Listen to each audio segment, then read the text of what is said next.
Hello, thanks for joining us. Tonight, the international spy scandal with an Australian connection, and later we'll talk to South Africa's Foreign Minister Pik Botha, a man on a mission to improve relations between Canberra and Pretoria. It's a spy scandal that's already rocked the White House, an intrigue that could threaten the presidency of George Bush. This story centres on incredible allegations of spying on a scale never before imagined. It involves America's Central Intelligence Agency selling computer programs to foreign nations. These programs allegedly allowed the CIA to spy on the intelligence agencies that bought it. And one of the purchasers was Australia. We've been able to track down two key witnesses to those dealings, witnesses who are now in fear of their lives. Michael Holmes reports. It may be the most bizarre spy story ever. A story of corruption and betrayal at the highest levels of the American government. A story of hostages used as pawns. Of the CIA spying on its friends. Of murders made to look like suicides. I think it's about time to get the whole story out. His name is Ari Ben-Menashe. He's a former Israeli intelligence agent. Once it's out, there's no reason to hurt me physically anymore. And today, he is hiding in Australia, in fear, he says, of his life. So many people in the last 10 years who were working for the various governments on these issues, due to cover-ups, died mysteriously. He claims the United States tried to spy on ASIO, the Australian Security Intelligence Organisation, by selling it a computer program that contained a hidden keyhole, a lock for which the CIA had a master key. The computer software is called Promis. It's designed to track millions of pieces of information on tens of thousands of people. And it's alleged to have been installed in dozens of government departments and security agencies around the world. It's also alleged that American intelligence made some small modifications to the program, modifications that enabled it to key in a special access code and gain entry to all the information on the computer. Would be equivalent to going into ASIO and reading the handwritten files of all the agents, except the computer has them neatly organized and typed and instantly indexed, so it's much more convenient. Bill Hamilton owns Inslaw, the company that developed Promis and offered it to the American government. They would not have bothered to sell it to all these countries without first preparing it in such a way that it would be an easier avenue of penetration into the files of these foreign governments. The whole story might never have emerged but for the fact that the American government didn't own Promis. It pirated the software from Bill Hamilton's company. We were dumbfounded, couldn't conceive of it. Hamilton's contract with the US Department of Justice to supply the Promis software was cancelled in 1982 without any real explanation. Only some time later did Hamilton hear that his software was turning up all over the world. I don't know how much Australia paid. I've been told that Israel paid $5.5 million. Ari Ben-Menashe confirms that Promis was sold to Israel, but claims the Israelis, unlike the Australians, were in on the secret. The whole idea was that we would study it, the Americans then would sell it to our neighbors, and then we could, by using telephone lines, get into our neighbors' computers. But then our American friends just took it a step further. They sold it to their allies as well, including Australia. The list of countries which allegedly bought the Promis software reads like a who's who of America's friends, as well as its most bitter enemies. Is spying on your friends considered a fair thing to do in the intelligence world? Oh, it is. It's always done. using a Trojan horse to go inside the agency, that gets a little aggressive, you know.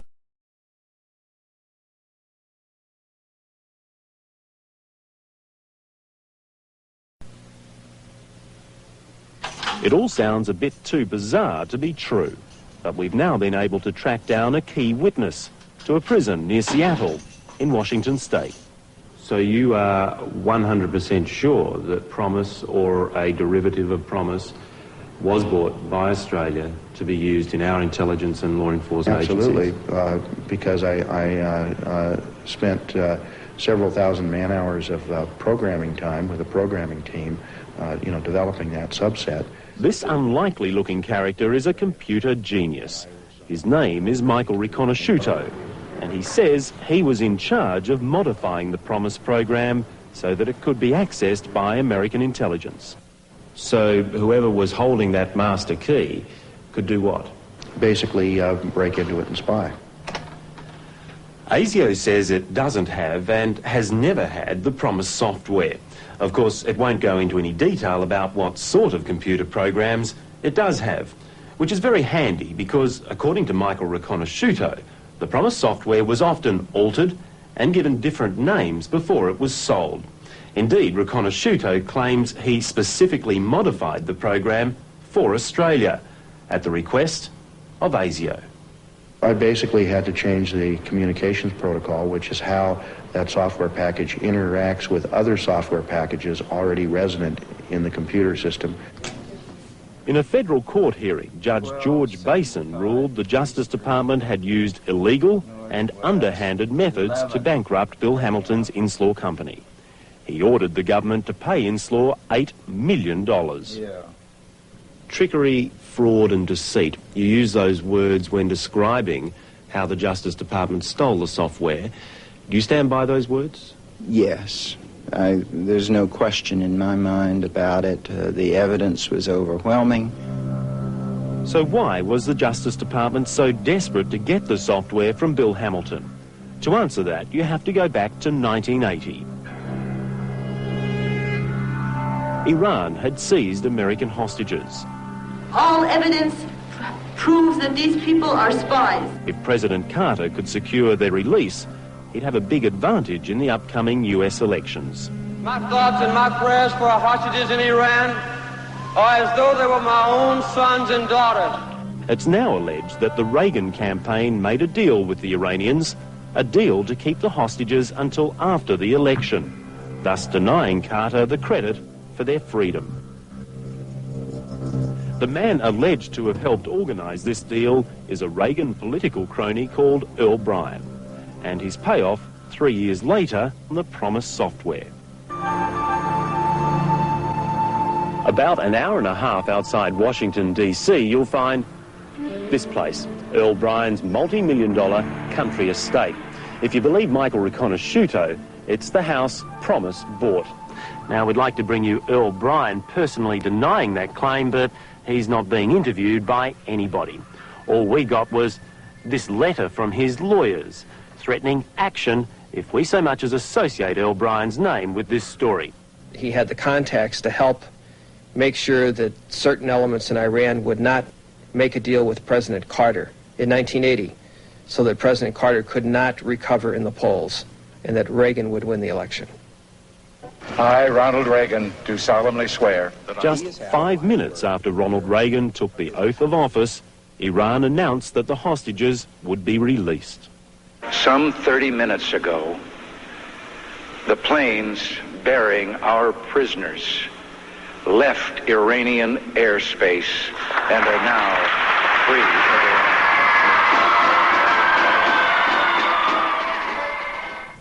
And the story doesn't end there. In a moment, the murders that have been linked to the spy scandal.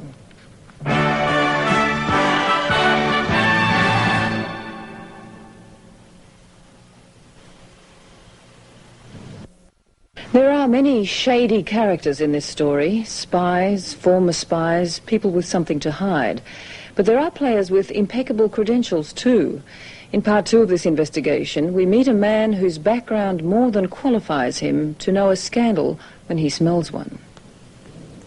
What is being said about this conspiracy points to criminal conduct much worse than anything in Watergate. And Elliot Richardson should know. 17 years ago, he resigned as US Attorney General on a matter of principle after clashing with Richard Nixon during the Watergate scandal. Today, Richardson is legal counsel for Inslaw, and once again, he has the White House in his sights. It might be reluctant to have it emerge that the U.S. government had, through clandestine means, planted software on foreign intelligence agencies so that the U.S. would be better able, as the phrase goes, to read their mail.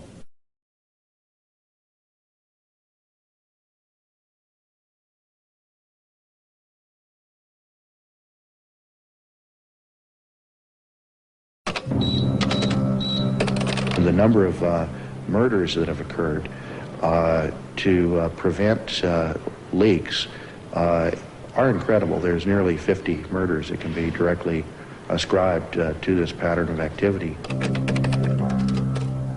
The Promis Affair and the allegation that Ronald Reagan and George Bush made a deal for the hostages to be kept until after the 1980 election were being investigated by journalist and author Danny Casolaro. He said he had it. He had some already, and he was going to West Virginia to meet the source who had given him that evidence. This source was now, he said, going to supply additional conclusive proof. But Danny Casolaro never got to reveal either his source or the hard evidence he said was going to break the scandal wide open. On August the 10th, his body was found in this hotel room in West Virginia. His wrists had been slashed an incredible 12 times. Danny Casolaro's body was found naked in a pool of bloody water in the bathtub.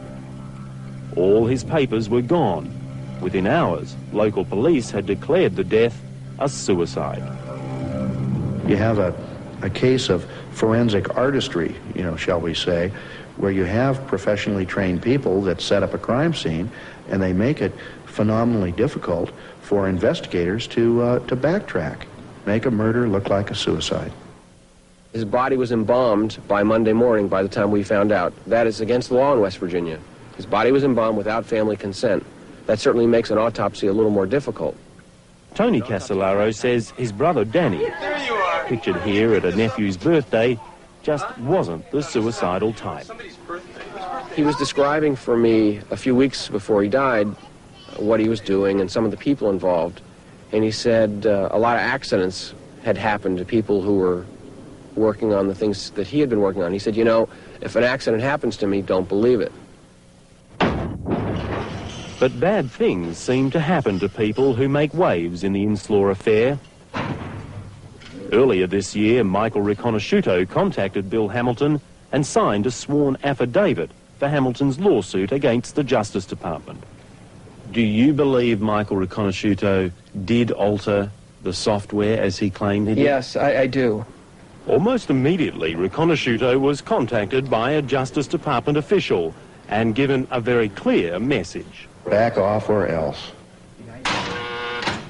Less than 2 weeks after that threat, Michael Riconosciuto was arrested on drug charges.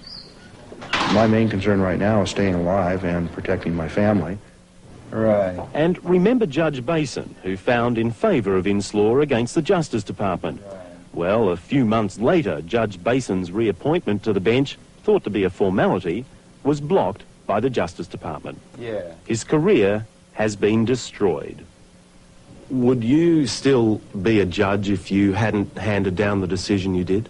I think I would be. I rendered the, quote, wrong decision in the case of Inslaw versus Department of Justice.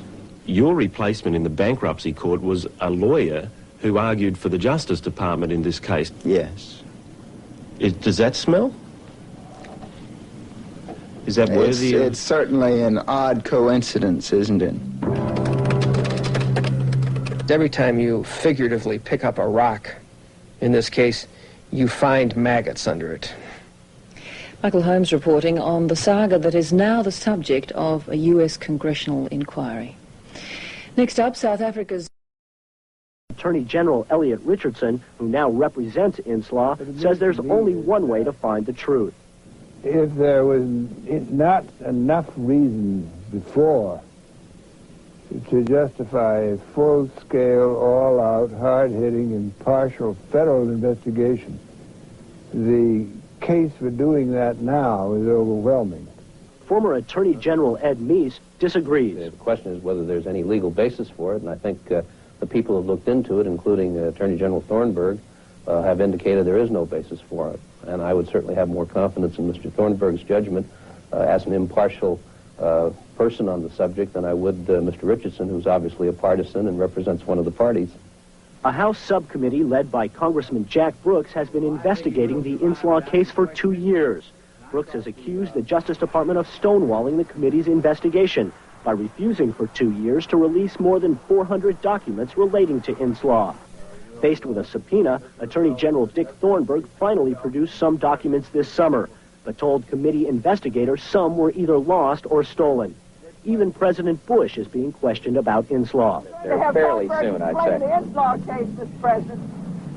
The Inslaw case. And you're going to I know his views on that. He doesn't have to explain. I know. What was the last? The Justice Department says it has been able to reconstruct 90% of the missing documents. But a source close to the Brooks Committee says there's no way to tell how many documents are missing or how important they are to solving the mysterious Inslaw case. Casey Wyand, CNN Business News.